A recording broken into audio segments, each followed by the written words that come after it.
Hello दोस्तों, स्वागत है आपका अपने यूट्यूब चैनल डिफेंस स्टडी पे। तो दोस्तों आज मैं आपको एयरफोर्स के जीके का क्वेश्चन कराऊंगा और ये क्वेश्चन आपके इंपॉर्टेंट क्वेश्चन देखिए। 28 नंबर क्वेश्चन दिया गया है, निम्नलिखित को सुमेलित करना है। ठीक है, देखिए विशाख दत्त आपके किससे रिलेटेड है? तो आपके नाटक से रिलेटेड है। ठीक है, और वारा मिहिर किससे रिलेटेड है? तो आपके वो खगोल विज्ञान से है। ठीक है, ए और बी हो गया। और चरक किससे हैं? वो आपके चिकित्सा से हैं। और ब्रह्मगुप्त आपके गणित से हैं। तो यहाँ पे आपका दूसरा है, फिर आपका तीसरा है, पहला फिर चौथा है। तो यहाँ पे ए पार्ट आपका राइट हो जाएगा। ठीक है, इसको आप देख लीजिएगा। ठीक है, विशाख दत्त आपका नाटक से है, वारा मिहिर आपके खगोल विज्ञान से, चरक से आप ये ध्यान रखिएगा, इसमें भी चा आ रहा है, इसमें भी चा आ रहा है, इससे चिकित्सा। ठीक है, चा से वो चरक आ रहा है, चिकित्सा भी आ रहा है। ठीक है, और ब्रह्मगुप्त आपको पता होगा गणित होता है। तो यहाँ पे आपका वैसे ये ऑप्शन आपका राइट है। नेक्स्ट दिया गया अगला क्वेश्चन है, देखिए क्या दिखा है, गंगा नदी का प्रवाह प्रतिरूप निम्नलिखित में से किस प्रकार का है? तो ये आपका इंपॉर्टेंट क्वेश्चन है। 29 का आपका वृक्षाकार प्रतिरूप है। बॉम्बे है निम्नलिखित में से किसके लिए प्रसिद्ध है? 30 नंबर क्वेश्चन है, तो इसका जो आपका पेट्रोलियम भंडार के लिए है। 31 नंबर क्वेश्चन दिया गया है, कनारी धारा निम्नलिखित में से किस तट के नज़दीक से बहती है? 31 नंबर क्वेश्चन है, तो इसका राइट ऑप्शन उत्तर अफ्रीका के पश्चिमी तट हो जाएगा। ये थोड़ा इम्पोर्टेंट है, ध्यान रखिएगा ये झील। ठीक है, झाड़न झील होती है जो, वो क्या है आपकी? चलिए इम्पोर्टेंट है। 32 नंबर क्वेश्चन की बात है तो प्रियत नदी हो जाएगी, नदी मोड़। ठीक है, चलिए नेक्स्ट दिया गया है, किस प्रकार प्रदेश को शीत मरुस्थल जो कोल्ड डेजर्ट होता है कहा जाता है? तो इन चार ऑप्शन को पहले देखिए, राइट ऑप्शन क्या होगा आपका? 33 नंबर क्वेश्चन का जो यहाँ पे टुंड्रा प्रदेश हो जाएगा, वो आपका शीत मरुस्थल कहा जाता है। ध्यान रखिएगा, जो टुंड्रा प्रदेश होता है वो शीत मरुस्थल होता है। नेक्स्ट दिया गया, भारत में यहाँ महिलाओं के लिए आरक्षण की व्यवस्था है। तो 34 नंबर क्वेश्चन के लिए आपका पंचायती राज संस्थाओं में डी पार्ट राइट है। ठीक है, चलिए नेक्स्ट दिया गया है, भारत के सबसे कम आयु के व एकमात्र निर्विरोध चुने जाने वाले राष्ट्रपति कौन थे?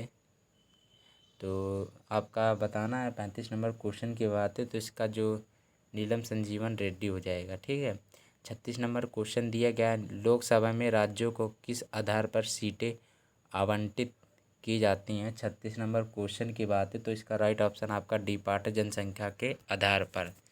37 नंबर क्वेश्चन दिया गया है, जिस वस्तु बाजार में केवल एक क्रेता तथा एक विक्रेता हो तो उसे कहा जाता है?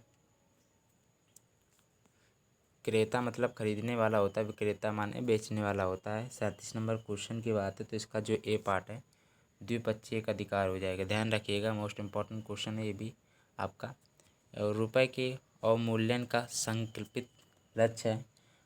38 नंबर क्वेश्चन की बात है तो इसका जो डी पार्ट है, यहाँ पे निर्यात को बढ़ाना होता है और विदेशी विनिमय की प्राप्ति, बढ़ते आयाम को रोकना भी होता है, उपरोक्त सभी होता है। ठीक है, 38 का यहाँ पे डी पार्ट राइट है। चलिए नेक्स्ट दिया गया है, निम्नलिखित में से कौन भौतिक भौतिक राशियों के समान विमा सूत्र नहीं है? चलिए तो क्या होगा? 39 नंबर का है। यहाँ पे बल एवं दाब की जो विमा होती है वे आपस में आपके समान नहीं होती हैं, लेकिन संवेग आवेग समान होती है, भार और बल समान होती है, कार्य और ऊर्जा समान होती है। लेकिन जो इसमें पूछा गया है कौन सी विमी सूत्र समान नहीं होती, तो वो आपकी बल और दाब होती है। ठीक है, ये आपको आ गया।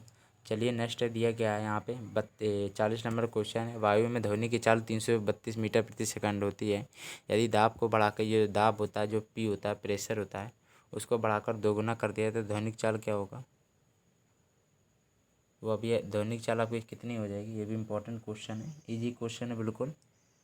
चलिए तो राइट ऑप्शन है जो 332 मीटर प्रति सेकंड हो जाएगा, क्योंकि जो ध्वनि की चाल होती है, ठीक है, वो प्रेशर होता है, दाब पर निर्भर नहीं करती है। ठीक है, तो जितनी थी आपकी ध्वनिक चाल उतनी ही रहेगी। ठीक है, 332 मीटर प्रति सेकंड रहेगी, क्योंकि वो प्रेशर पर निर्भर नहीं करती है। ठीक है, नेक्स्ट दिया गया है 41 नंबर क्वेश्चन है, किसी द्रव का उसके क्वथनांक से पूर्व उसके वाष्प में बदलने की प्रक्रिया को क्या कहते हैं? क्वथनांक से पूर्व वाष्प में बदलना, तो वाष्प में यदि बदल रहा तो सिंपल सा है ये आपका 41 नंबर क्वेश्चन। वाष्प में बदल जाता है लास्ट में तो वाष्पीकरण हो जाएगा। कैमरे में ये इंपॉर्टेंट है, कैमरे में किस प्रकार का लेंस उपयोग में लाया जाता है? तो ये 42 नंबर क्वेश्चन है, तो इसका राइट ऑप्शन डी पार्ट उत्तर लेंस। नेक्स्ट है 43 नंबर क्वेश्चन है, निम्नलिखित में से कौन सा रासायनिक परिवर्तन प्रस्तुत करता है। 43 नंबर क्वेश्चन की बात है तो इसका जो यहाँ पे क्या होगा, सी पार्ट राइट हो जाएगा। पारदिक ऑक्साइड की उष्णता। मानव शरीर के किस अंग में लसिका कोशिकाएं बनती हैं। ये भी आपका बायो से रिलेटेड एक क्वेश्चन आता है 2-3, ठीक है, ये भी इंपॉर्टेंट है। बताइए 44 नंबर क्वेश्चन है तो इसका जो दीर्घ अस्थि में होता है, जो बड़ी अस्थि में बनता है, ठीक है, बड़ी अस्थि में बनता है। स्कर्वी रोग का इलाज हम किससे कर सकते हैं। 45 नंबर क्वेश्चन है तो इसका जो आंवले से कर सकते हैं। खट्टा पदार्थ होता है आंवला, ठीक है।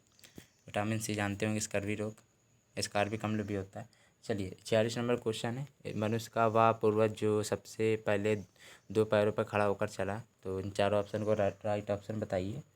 चलिए 46 नंबर क्वेश्चन आपका आया है, इसका जो बी पार्ट है ऑस्ट्रेलोपिथेकस हो जाएगा, ठीक है, ऑस्ट्रेलोपिथेकस हो जाएगा, बी ऑप्शन राइट है। भूमि के अंदर उत्पन्न होने वाली सब्जियों में से कौन सी एक रूपांतरित जड़ है। यहाँ पे जड़ की बात है तो सिंपल है, 47 नंबर क्वेश्चन है तो इसका जो शकरकंद होती है वो आपकी जड़ होती है। शकरकंद जड़ होती है, आप इसका स्क्रीनशॉट ले लीजिएगा, ये कभी कभार क्वेश्चन आता है, ठीक है। चलिए तो इसका क्या होगा आपका यहाँ पे शकरकंद हो जाएगा। 48 नंबर क्वेश्चन दिया गया है, शरीर के आंतरिक अंगों का परीक्षण किस उपकरण द्वारा किया जाता है। शरीर के आंतरिक अंगों की बात है तो इसका क्या होगा, 48 नंबर क्वेश्चन है तो इसका जो सी पार्ट है एंडोस्कोप द्वारा होता है, ठीक है।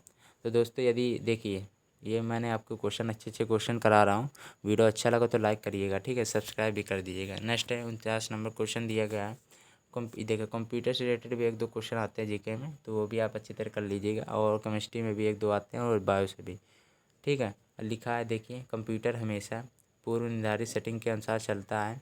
जब एक उपयोगकर्ता कोई अन्य वैल्यू या सेटिंग उसमें ना डाले, उसकी पूर्व निर्धारित सेटिंग कहलाती है। ये एक बार क्वेश्चन फिर से पढ़ लीजिएगा, ठीक है, दिया गया है। तो 49 नंबर क्वेश्चन की बात है तो यहाँ पे जो आपका जो डिफ़ॉल्ट हो जाएगा राइट हो जाएगा, ठीक है। भारत का राष्ट्रीय नारा है, ये तो पता होगा। चलिए श्रीमेव जयते है, श्रीमेव जय 50 का बी ऑप्शन राइट है, ठीक है। चलिए तो दोस्तों यदि आपको मेरा वीडियो या अच्छा लगा प्लीज़ लाइक एंड सब्सक्राइब करना बिल्कुल ना भूलिएगा। मेरे यूट्यूब चैनल डिफेंस स्टडी से बने रहिएगा। धन्यवाद।